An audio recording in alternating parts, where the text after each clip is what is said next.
Welcome in to another edition of Steve on Your Side on 9 News Plus. I'm 9 News consumer investigator Steve Stager. This week, we're talking about cryptocurrency ATMs, machines quite often used in scams in our community. They're often found in liquor stores and gas stations. They're really all over the place. And to be honest, we hadn't heard much about them until we heard Diane's story. Technology has made our lives so easy. I was online just paying monthly bills. That same tech can complicate things. It started flashing, warning, warning, warning.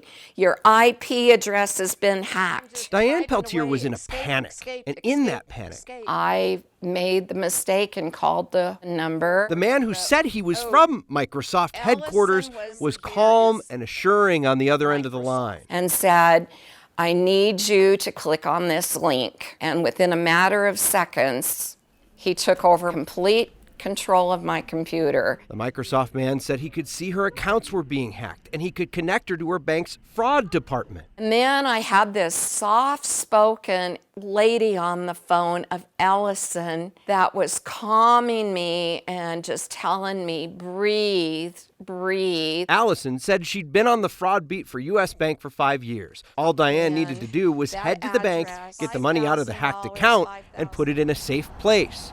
A cryptocurrency machine at a nearby liquor store. $37,000. By now, you know that safe place Within 4 hours, it was over with. It was all gone. wasn't safe at all. I wasn't thinking right. I wasn't thinking clearly. We call this the phantom hacker scam. It's pretty prevalent, pretty common. The Denver division of the FBI tells Steve on Your Side this scam is more common than you think. Last year, the FBI got 51,000 reports of imposter scams, costing Americans $1.3 billion with a B.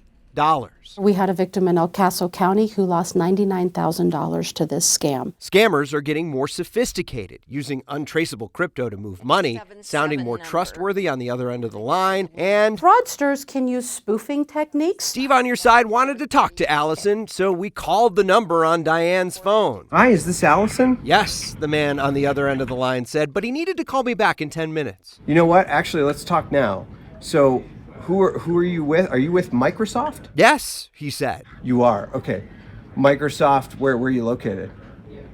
I guess he really didn't have time for me. If you get a pop-up on your computer, you get a text or an email saying that it is from the fraud department or it is from the tech support services. Do not click on any of that. Do not respond to that. 10,000. All those tips a little too late for Diane, which is why she wants you to listen to her story. It was the window of opportunity. They caught me in a weak moment. They took advantage of me, and they won. Diane is by no means alone. The FBI says in 2023, they received about 5,500 complaints of people who've been taken in scams like this, with losses totaling about $189 million. The problem is getting big enough here in Colorado that both local law enforcement and legislators, they're starting to take some action about this. They convinced me that that was a new account being opened in my name. It first came across our radar in March, back when Diane called Steve on Your Side about a scam she fell for. Fraudsters told her her money wasn't safe. She needed to withdraw it from her bank and take it to a very specific place. It's a white machine. As soon as you walk into the liquor store. The machine started popping up a couple years ago at various locations. The cryptocurrency ATMs, new to us back then, were frustratingly familiar to Broomfield Police Sergeant Michael Deedon. The impact that these machines have had on scams have increased them to a level 10 times what the scammers used to get off of previous gift card scams or some of the wiring scams. Deedon says his office has investigated cases of people depositing their entire life savings in one of these machines. We have every different level of education, from high school diploma to PhDs. We've even had people that are involved in accounting or finance. He says scammers convince victims their money isn't safe and send them maps and directions to specific machines. They put the money in, then it's gone. What's reported to us is probably a single-digit percentage of what is actually lost. In the first 6 months of 2024, the FTC reported people lost about $65 million to crypto ATM scams.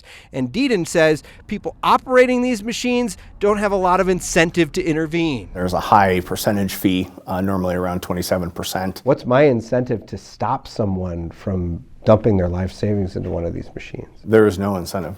If someone comes in with $10,000 that they just took out of the bank down the street, drove 3 blocks to deposit it, you have $2,700 of a service fee. These are very sophisticated people. Grand Junction Republican State Senator Janice Rich is running a bill this session to regulate these machines. Well, we're going to have a transaction limit, a daily transaction limit of $1,000. On top of that limit, the bill would require a warning on the machine about fraud.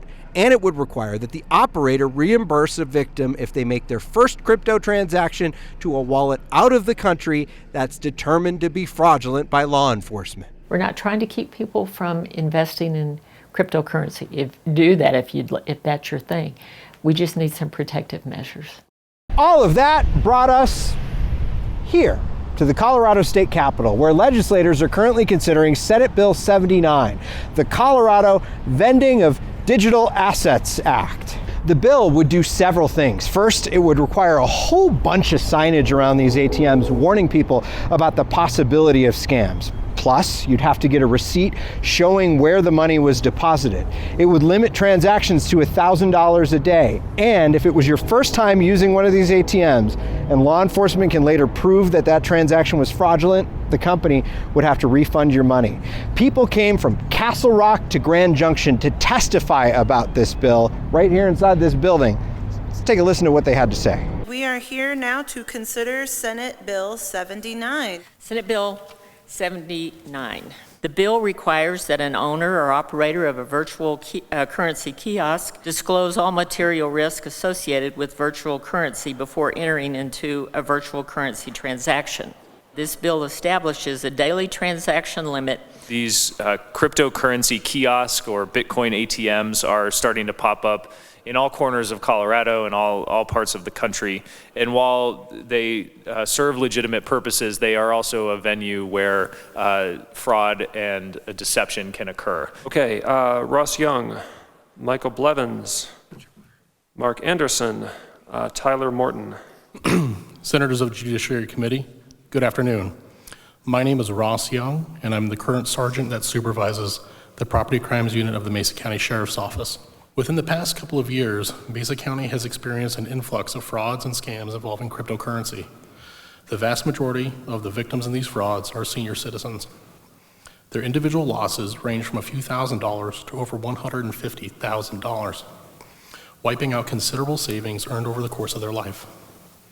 Frauds involving cryptocurrency are difficult and they're complex, requiring investigators to have advanced training, equipment, and software.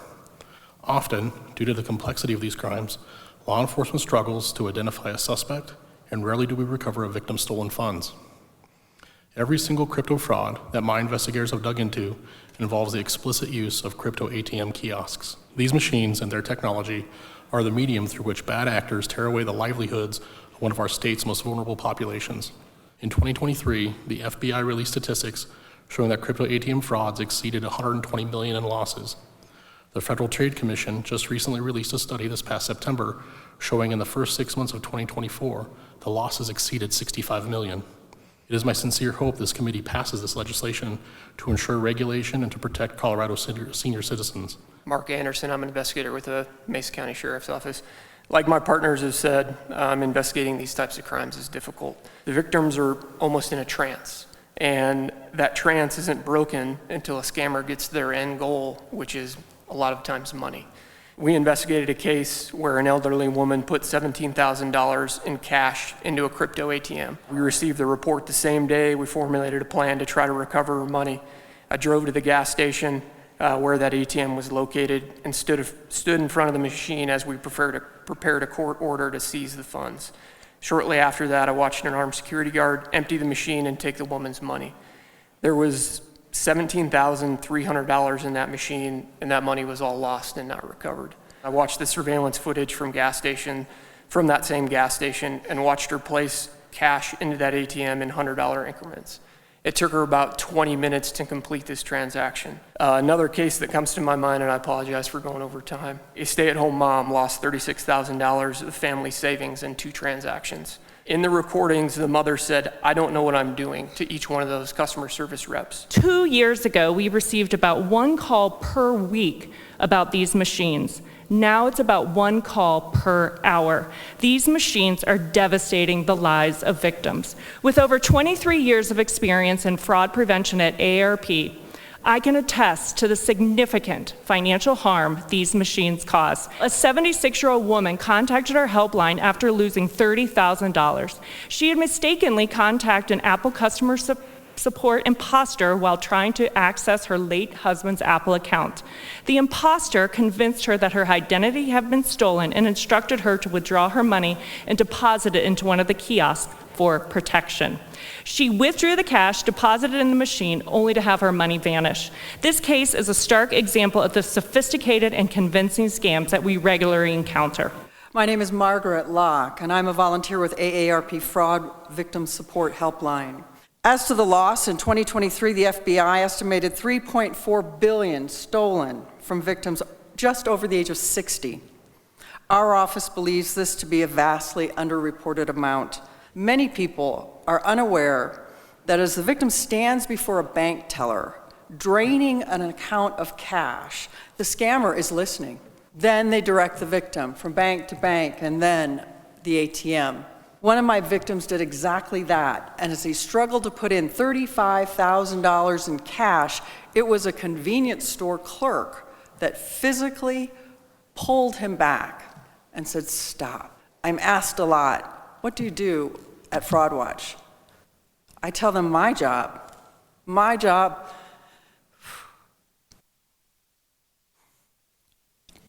is to get a victim in a lifeboat. The money that's gone is staggering.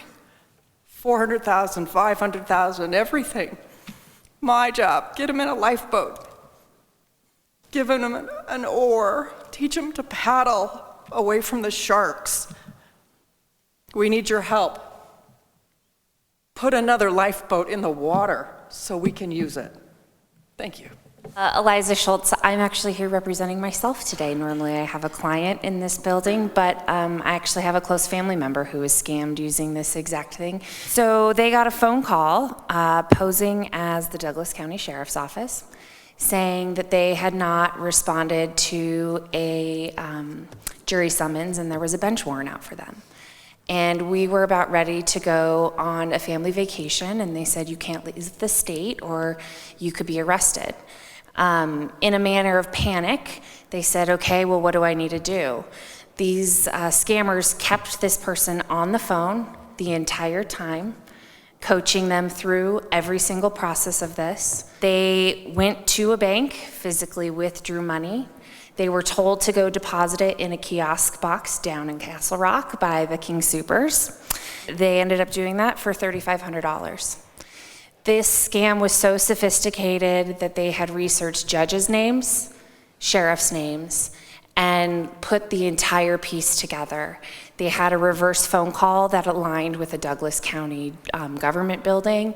It was a very elaborate scam, and had this bill and been law at the time with that $1,000 max, it would have saved us quite a bit of money. We're never going to get that back. We've heard stories on the helpline of victims who have spent an upwards of 2 to 3 hours standing in front of these machines depositing their money, and the clerks at the store where these machines are located don't know what these individuals are really doing, but they felt they looked tired, so they actually brought them a chair to sit down while they deposited these exorbitant amounts of money into these machines. I must confess, I've never even seen one of these machines, so I'm totally new to this. So what is the normal purpose of one of these machines? You put cash in and you get a cryptocurrency coin or something? Or Bet you probably have, you just don't know it, because they actually resemble regular ATMs, and that's what a lot of the criminals do to confuse the victims, is they'll say, oh, it's at your Safeway up by customer service, because, you know, it's government approved, and that's why we put it there, but go ahead and put your money in. But right now, across this country, there are about 45,000 crypto ATM machines located in our communities. And also, if I might add, oftentimes the victim is acting at the direction of an imposter from, say, Chase Bank or Citi. And so they believe that they are actually simply transferring money into a new, more protected, more secure account. I mean, I had a woman outside of Austin from Texas Hill Country, $420,000 gone. And it happened, she called me the 1st of February, I remember that. And it had happened in September, and I thought she was resigned to the loss. And I couldn't figure out why she was calling me. And then it hit me. I said, you took this money out of a retirement account, didn't you? And she said, yeah. I said, 1st of February, you just got a 1099-R, didn't you? And a huge tax bill. And she started to cry. And I will never forget what she said. She said, I had hoped that I would have died before my children found out what I had done. Okay, we'll shift to folks who signed up in an amend position. John Turk, Kevin Lawley, and Mark Smalley, please. My name is Kevin Lawley. I'm the Assistant General Counsel and a Consumer Protection Officer for CoinFlip. CoinFlip opposes certain language in SB 79. These transaction limits of $1,000 do not take into consideration federal reporting requirements, including suspicious activity reports at $2,000, the travel rule at $3,000, and currency transaction reports above $10,000.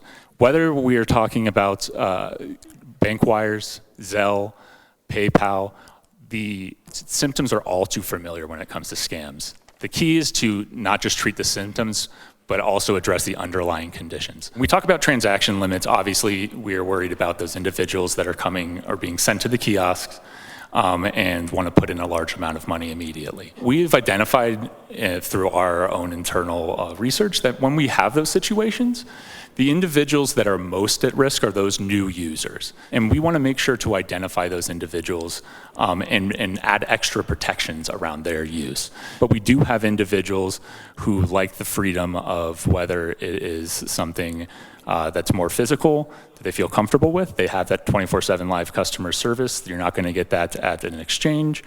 Or their bank doesn't want to allow them to make those purchases via bank wire, or they don't want to give over banking information because they're worried about a data breach, and that's very sensitive. So that's why individuals might transact at a higher amount. Our internal data has shown that the type of scams that we most commonly do see when they occur, and like I said, I believe that it is a minority of our transactions, is what I would call more one-off and one-off, they're getting you under duress. They're trying to make sure that, hey, there's a warrant out for your arrest. I need to go get you this now.